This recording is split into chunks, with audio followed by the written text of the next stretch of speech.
Friends, এই যে দেখো আমরা এখানে শিটংয়ে কমলা লেবু বাগানে এসে গেছি। আর এই সময়টায় এত সুন্দর কমলা লেবুগুলো বোঝা যায়, দেখো কি সুন্দর। কিন্তু এগুলো কোনোটাই মানে পাড়ার অনুমতি নেই, তোমরা দেখো। আর ওখানে বিক্রিও হচ্ছে, তোমরা সেগুলো কিনে নিতে পারো।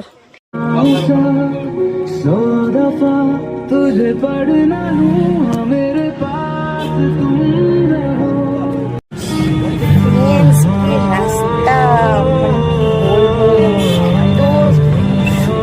রাস্তা মানে প্রচন্ড সরু, প্রচন্ড স্টিপ রাস্তা, আর পুরো ঘন জঙ্গল, মানে একটা আলাদাই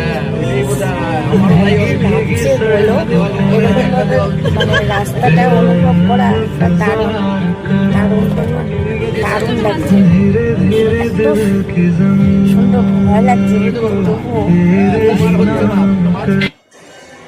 ফ্রেন্ডস, এই যে দেখো, এই যে রাস্তাটা না, এই রাস্তাটা প্রচন্ড সরু ছিল, দুদিকে একদম গভীর খাদ। আর এই রাস্তাটা একদম পুরো খাড়া রাস্তা। আর শিটংয়ের রাস্তা প্রচন্ড ভয়ানক রাস্তা বাবা। আমার তো প্রচন্ড ভয় লেগেছে এই সময়, মানে একদম আমাদের হাত পা পুরো ঠান্ডা হয়ে গেছে এইরকম অবস্থা। তবু আমি চোখ বন্ধ করে ক্যামেরা একদম ধরে রেখেছি যাতে তোমাদের সাথে শেয়ার করতে পারি। তো চোখ বন্ধ করে এই ভিডিওটা তোলা, যার জন্য একটু হাত এদিক ওদিক হয়ে কেঁপে গেছে, প্রচন্ড হাত পা ঠান্ডা হয়ে গেছিল, এতটাই খারাপ রাস্তা। কিন্তু খুবই সুন্দর, খুবই সুন্দর। মানে পাহাড় যারা ভালোবাসে তাদের কাছে তো ভালো লাগবেই, কারণ পাহাড় একটা আলাদাই অনুভূতি, তাই না?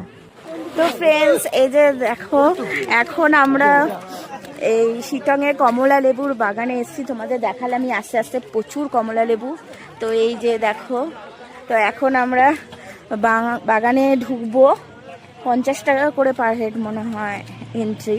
যাই হোক, তো এখানে ঢুকবো। আর যে রাস্তা দিয়ে আমরা আসলাম ফ্রেন্ডস, মানে মারাত্মক খতরনাক রাস্তা, প্রচণ্ড ভয় পেয়ে গেছি, মানে কি বলবো, প্রচণ্ড স্টিকি রাস্তা, একদম সরু। আর এই হচ্ছে কমলা লেবুর বাগান। দেখুন ফ্রেন্ডস, এই যে দেখুন কমলা লেবু একদম পুরো হাতের কাছে চলে এসছে, কি সুন্দর দেখুন, কত সুন্দর। এই টাইমটা ওর জন্যই আসা, যে এই সময়টায় কিন্তু একদম কমলা লেবুগুলো সুন্দর বোঝা যায়।